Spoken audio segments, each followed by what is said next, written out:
Aaron Shriver, Melodies and Memories. We're sitting here with Brit Taylor. Welcome to Americana Fest. Thank you. This is your first time here? I think this is my third year at Americana Fest, and it's so much fun. I love it. Any cool memories or anything like that? Did you get to stick around yesterday? I know we got to meet yesterday. Did you stick around? I did. I stuck around for all the things and went to everything. I still feel like I'm in like a little snow globe of coolness right now. Oh, we got a nice surprise of Hank Jr. yesterday, which was phenomenal. Yes. Could not believe that. So is there any other moments of Americana Fest the last 3 years that just stand out to you, or is just kind of all the genres coming together in one pretty much? Yeah, I think that that's the coolest thing, is that Americana just has so many different genres all in one, and it's just so much fun to be able to listen to all the different things, and nobody's really put anybody in a box. It's just, oh, this is an umbrella of just really cool music that's happening all at once. I love that. Cabin in the Woods came out September 9th. Amazing track. I love it. I got to hear it live yesterday for the first time. Sounded great.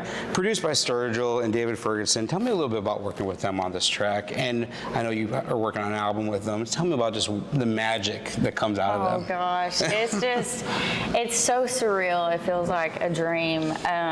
They're both just so musical, and we all three like a lot of the same different music, and we have a lot of the same influences. And Sturgill being from Kentucky, I grew up on a lot of fiddle music, and so the song is just covered in fiddle and banjo.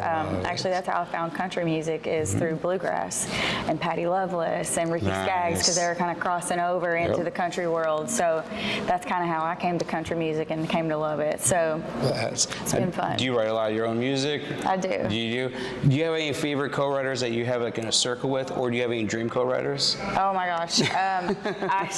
There's so many. We'll be here all day. Of course, I love Jason White, and that's who I wrote Cabin in the Woods with. Jerry Salley, we wrote some on the last record, and he's got one on the next one. And Pat McLaughlin, one of my favorite people in the whole wide world. There's so many. I'm going to forget somebody. They're going to be like, dang it, like, why didn't you mention me? So they say hard work always pays off, and I heard you ran your own cleaning business and juggled music at the same time. Was it really hard for you to do that? Or, I mean, really, how did you focus on music while you're still running your own business? Oh boy, it's still really hard. I'm still doing that. I got up yesterday morning at the crack of dawn to run payroll and make sure all my clients were taken care of and the employees are taken care of, and then if they can't take care of something, I've just got to prepare to go do it, whether it's at 3 a.m. or not. So it's still really tough, but it just makes it worth it. Because for the most part, I can control my own schedule and still be in Nashville to write songs every day at 11. And it's just given me the freedom to release my own music, regardless of who's paying for it, or like I can figure that out myself. And it's just really empowering. I said when I went through my first divorce, I came out of it not knowing how to take care of myself. And so I started that business, and I said I'll never not be able to take care of myself again. So I love that's what I did. So you're able to focus on your dream and at the same time. I love it. So we're in a town right now. We're in Nashville, and this is a town where they really try to make artists become something they're not, or something else.